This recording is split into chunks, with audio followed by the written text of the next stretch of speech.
السلام علیکم۔ لو بھائی، آج بھی شاہین کلب میں میرے ساتھ ہیں شاہدہ باجی، پروین باجی اور شاہین کلب کے کپتان یعنی سدھو بھائی۔ کپتان صاحب مبارک ہو، دوسرے ٹیسٹ میں انگلستان ہار گیا اور پاکستان جیت گیا۔ ارے صاحب یہ تو لاجواب خبر تھی۔ سدھو بھائی میری طرف سے بھی مبارکباد قبول کیجیے۔ اور میری طرف سے بھی۔ اور یہ بھی بتائیے کہ جب پاکستانی ٹیم جیتی تو سدھو بھائی آپ پر کیا گزری؟ حالانکہ اب تو جیتے ہوئے 5 دن گزر چکے ہیں۔ ارے صاحب شکر ادا کیجیے کہ 5 دن گزر چکے ہیں، ورنہ آپ کو اپنے سوال کا جواب نہ ملتا۔ کیا مطلب؟ یعنی اگر میں 5 دن پہلے آپ سے پوچھتا کہ پاکستانی ٹیم جیتی تو آپ پر کیا گزری، تو آپ کی طرف سے سوال کا جواب نہ ملتا؟ جی ہاں، معاف کیجیے گا، میرا مطلب ہے جی نہیں۔ تو یہ 5 دن پہلے آپ کہاں تھے؟ 5 دن پہلے آپ کو کیا ہو گیا تھا سدھو بھائی؟ خدا نہ خواستہ اچانک اتنی بڑی خبر سن کر آپ کی جی ہاں، آپ کا خیال صحیح ہے۔ کیا مطلب؟ جی ہاں، اس روز میری آواز بیٹھ گئی تھی۔ ارے یعنی اچانک بڑی خبر سننے سے آپ کی آواز بیٹھ گئی تھی؟ انسان کے جسم کی تاریخ میں اس سے پہلے تو یہ حادثہ آج تک نہیں ہوا۔ نہیں عابدی بھائی، میری آواز خبر سننے سے نہیں بیٹھی تھی۔ ارے تو پھر کیسے بیٹھی تھی؟ پروین باجی، آپ نے 5 دن ٹیسٹ میچ کی کمنٹری سنی تھی؟ جی ہاں سنی تھی۔ اور 5 دن تماشائیوں کا شور اور نعرہ تکبیر اللہ اکبر اور پاکستان زندہ باد کے نعرے سنے تھے؟ جی ہاں وہ بھی سنے تھے۔ تو آپ کے خیال میں وہ نعرے کون لگا رہا تھا؟ اب یہ پوچھنا تو نہیں چاہیے کہ کیا مطلب۔ کیا مطلب کا کیا مطلب؟ سدھو بھائی، وہ جو 5 دن تک وہ ایک شخص پورے مجمع سے نعرہ تکبیر اور پاکستان زندہ باد کے نعرے لگواتا رہا، وہ جی ہاں، وہ آدمی میں ہی تھا۔ اور وہ جس نے عمران خان کو کاندھوں پہ اٹھا لیا تھا، وہ میں ہی تھا۔ اور وہ جس نے ٹوکروں کے حساب سے مٹھائی تقسیم کی تھی، وہ بھی میں ہی تھا۔ اور جس نے محسن خان اور مدثر نظر کے گلے میں نوٹوں کے ہار ڈالے تھے، ارے صاحب وہ بھی آپ کا خاکسار ہی تھا۔ اور وہ جسے مین آف دا میچ قرار دیا گیا تھا، وہ بھی قریب قریب میں ہی تھا۔ لارڈس والے پہلے میرے پاس آئے اور کہنے لگے کہ ہم مین آف دا میچ آپ کو قرار دینا چاہتے ہیں۔ میں نے کہا نہیں، یہ محسن خان کا حق ہے، اسی کو ملنا چاہیے۔ کیا انصاف ہے، واہ۔ پھر تو آپ نے اس رات بہت بڑا جشن منایا ہوگا اور اگلی صبح آپ خوب تر و تازہ اٹھے ہوں گے۔ ارے صاحب اگلی صبح تو میرے گھٹنوں میں درد ہو رہا تھا۔ ہاں گھٹنوں میں درد؟ سدھو بھائی دیکھیے، اب خدا کے لیے یہ نہ کہیے گا کہ وہ جس نے سلپ میں ایئن بوتھم کا کیچ لیا تھا وہ بھی میں ہی تھا، اور وہ جس نے آخری چوکا لگایا تھا وہ بھی میں ہی تھا۔ ارے صاحب میں اتنا بھی جھوٹ نہیں بول سکتا۔ تو پھر 5 دن کے کھیل اور آخر میں کامیابی کے بعد آپ کے گھٹنوں میں درد کیسے ہوا؟ ارے صاحب رات بھر شکر کے سجدے ادا کرتا رہا۔ اچھا چلیے اب سمجھ میں آ گیا کہ آپ کے گھٹنوں میں درد کیوں ہوا اور آپ کی آواز کیوں بیٹھی۔ پروین باجی، آواز بیٹھنے کی ایک اور وجہ بھی تھی۔ اچھا وہ کیا؟ جب کبھی کیچ یا LBW کا شبہ ہوتا تھا تو تماشائیوں کی طرف سے اپیل میں ہی کرتا تھا، ہاؤز ایٹ۔ چلیے آواز بیٹھنے کے تو 2 سبب ہوئے، اب گھٹنوں کے درد کی بھی اگر کوئی اور وجہ ہو تو وہ بھی بتا دیجیے۔ جی ہاں سنیے، جیسے ہی جاوید میاں داد نے آخری چوکا لگایا، میں نے نعرہ حیدری یا علی لگایا، اپنی سیٹ سے نیچے کودا اور جھنڈا لہراتا ہوا میدان میں اتنی تیزی سے دوڑا کہ جان بچا کر بھاگنے والے کھلاڑیوں سے آگے نکل گیا۔ اللہ، آپ کو اتنا تیز دوڑتے دیکھ کر لوگ تو حیران رہ گئے ہوں گے۔ ارے صاحب دونوں ٹیموں کے کپتان نے مجھ سے کہا کہ اگلے میچ میں ہماری طرف سے کھیلو گے۔ انہوں نے کہا کہ اگلے میچ میں ہماری طرف سے کھیلو گے، تو سدھو بھائی آپ نے کیا کہا؟ میں نے کہا ارے صاحب میری داڑھی دیکھیے۔ وہ کہنے لگے کہ داڑھی تو ظہیر عباس کی بھی ہے۔ وہ تو ہے۔ میں نے کہا کہ میری آنکھیں کمزور ہیں، چشمہ لگاتا ہوں، تو کہنے لگے کہ وہ تو ظہیر عباس بھی لگاتے ہیں۔ آخر جب میں نے کہا کہ مجھے کرکٹ سے ریٹائر ہوئے 10 سال اور کچھ ہفتے ہو چکے ہیں۔ کتنے ہفتے؟ یہی صاحب کوئی 1560 یا 70 ہفتے، تب وہ میری بات مانے۔ सिद्धू भाई, आप भी क्रिकेट खेलते थे? अरे साहब, इसका भी बड़ा दिलचस्प वाकया है। और सच पूछिए तो मेरी फील्डिंग और फास्ट बॉलिंग की बड़ी धूम थी। अच्छा ये बताइए कि फील्डिंग के लिए आप मैदान में किस पोजीशन पर खड़े होते थे? हाँ, 2 पोजीशनें ऐसी थी जहां मैं बेहतरीन फील्डिंग करता था, अच्छा। सिली मिड ऑफ और सिली मिड ऑन। अच्छा चलिए, अपनी किसी यादगार कैच का वाक़या सुनाइए। अरे साहब, एक मर्तबा मुखालिफ टीम का एक खिलाड़ी जम गया। क्रिकेट की गेंद उसे फुटबॉल जैसी नजर आने लगी। अये है। किसी तरह आउट ही नहीं हुआ। हम सब फील्डिंग करते करते उकता गए और जमाइयां लेने लगे। एक बार जो मैंने बड़ा सा मुंह खोला। आये हाय। बस बस हम समझ गए आपने कैच कैसे लिया। क्या समझ गए? नहीं, आप नहीं समझ सकते। हुआ ये कि जमाई लेने के लिए मैंने बड़ा सा मुंह खोला तो नकली बत्तीसी के ऊपर वाले दांत निकलकर गिरने लगे। अये हाय। उन्हें मिट्टी में गिरने से बचाने के लिए मैंने दोनों हाथ फैलाकर डाइव किया। अचानक हर तरफ शोर उठा और तालियां बजने लगीं। अब जो मैंने संभल कर देखा तो मेरे हाथों में न सिर्फ बत्तीसी बल्कि खिलाड़ी के बल्ले से छूकर आने वाली गेंद भी थी। और जरा अपनी फास्ट बॉलिंग का हाल भी सुना दीजिए। हाँ, बस वो ना पूछिए साहब। जब मैं बॉलिंग करता था तो हमारा विकेट कीपर बाउंड्री लाइन पर खड़ा होता था।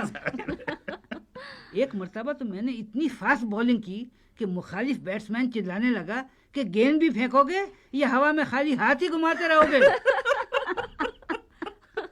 और साहब, एक मर्तबा बैट्समैन अपना बल्ला छोड़कर कान के करीब भिन भिन करने वाला मच्छर मारने लगा। मैंने जाकर उसे समझाया कि अजी हजरत, जिसे आप मच्छर समझ रहे हैं वो मेरी गेंद है जो हर बार आपके कान के करीब से गुजरती है। अच्छा भाइयों बहनों, कोई और सवाल? जी हाँ, बस एक सवाल और। अरे साहब, आप भी कब कब पूछेंगे? पूछिए और जरूर पूछिए। सिद्धू भाई, 5 दिन पहले जब नारे लगाते लगाते आपकी आवाज बैठ गई तो आपने उसका क्या इलाज किया? हाँ, जब मेरी आवाज बैठ गई तो मैंने लौंग, अदरक और दालचीनी की चाय पी। बस बैठी हुई आवाज दोबारा खड़ी हो गई।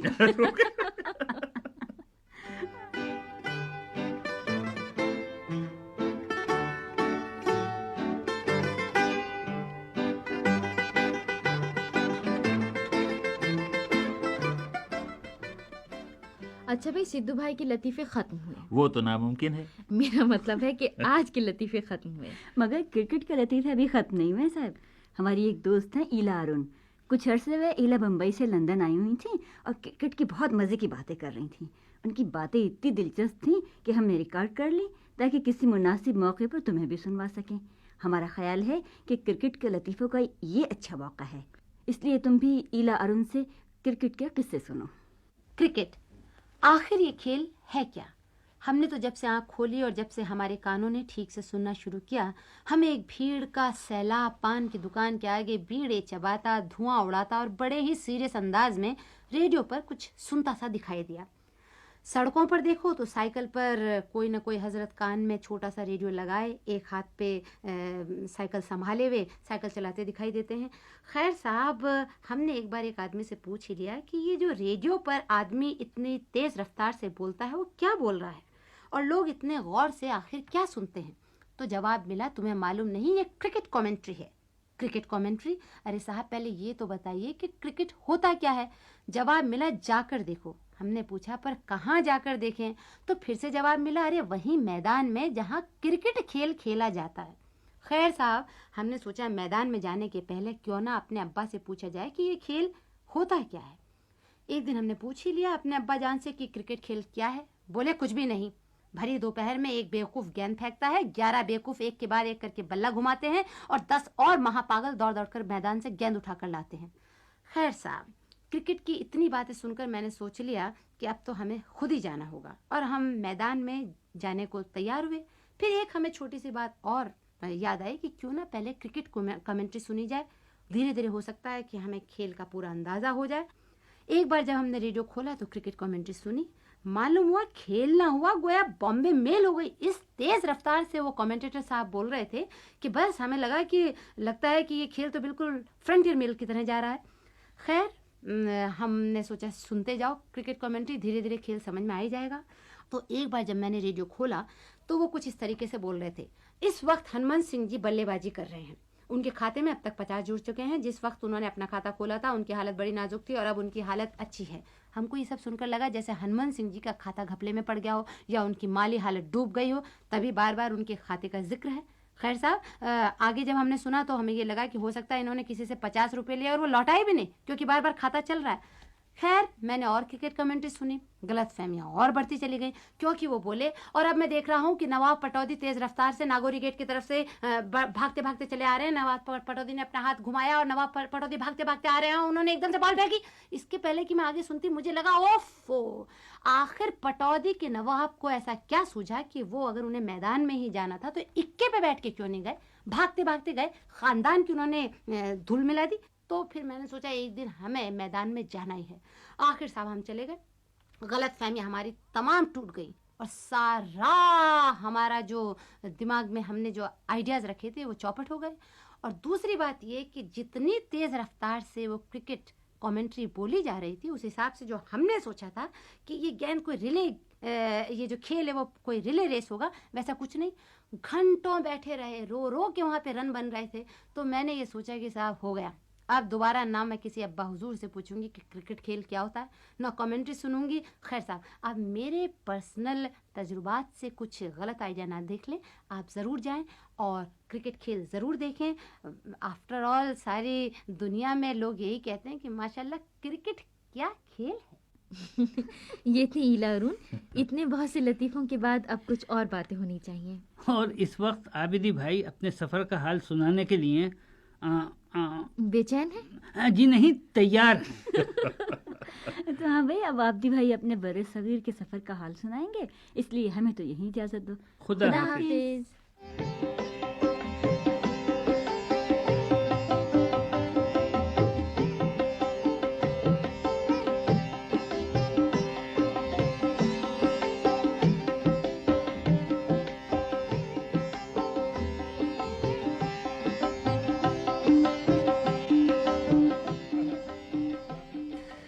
जनूबी हिंदुस्तान का इलाका बड़ा पुरअसरार है। मुझे यकीन है कि कर्नाटक या तमिलनाडु के किसी पुराने मंदिर में कोई पोथी लिपटी रखी होगी जिसमें लिखा होगा कि लंदन से एक दिन एक मुसाफिर आएगा जो एक अंधेरी रात बंगलौर और मैसूर के दरमियान सड़क के किनारे लालटेन की रोशनी में कच्चे नारियल के सुराख में मुंह लगाकर उसका रस पिएगा। हमारी बस शहर में दाखिल हुई तो आधी रात का घड़ियाल बजने को था। सीधी सीधी कुशादा सड़कें, चौराहों के बीचों बीच ट्रैफिक के सिपाही के बजाय राजों महाराजों के संगे मरमर के मुजस्समे, जिनके सरों पर तराशे हुए पत्थर की छतरियां, महलों की ऊंची ऊंची फसीलें, घने घने दरख्त और हवा में तैरती हुई रात के फूलों की खुशबू। बस के अड्डे से होटल तक जाते जाते मुझे बखूबी अंदाज़ा हो गया कि किसी अच्छे से शहर में आया हूँ। मैसूर का नाम पहले पहल हमने उस ज़माने में सुना था जब हम पहली मुहर्रम की रात को इमाम बाड़े में अलम के सामने अगरबत्तियाँ जलाते थे, और फिर जब बड़े भाई कलियर के मेले से एक ऐसा चाकू खरीद कर लाए जिसके दस्ते से भीनी भीनी खुशबू निकलती थी, तो हमने मैसूर का नाम सुना। और फिर मैसूर का नाम हमने उस वक्त सुना जब हम सफ़र पर रवाना हो रहे थे, तो कम से कम 3.5 दर्जन ख़वातीन ने फरमाइश की कि मैसूर जाना हो तो सिल्क की साड़ी ज़रूर लाना। सुबह उठकर पिछवाड़े की खिड़की खोली कि मैसूर के मकानों की छतें देखें, मगर वहाँ देखा तो एक पहाड़ खड़ा था। कुशादा वादी के बीचों बीच छिद्रे छिद्रे दरख्तों वाला पहाड़, जिसकी चोटी पर बड़ी सी सफ़ेद इमारत सुबह की मध्यम रोशनी में नीली नीली सी नज़र आ रही थी। फुर्सत के दौर में वो महाराजा का महल था और कारोबार के इस दौर में वो 5 सितारों वाला होटल है। जब तक हम नहा धोकर तैयार हुए, खिड़की के बिल्कुल नीचे बच्चों का स्कूल खुल गया और वो कन्नड़ी में खुदा की हम्द गाने लगे।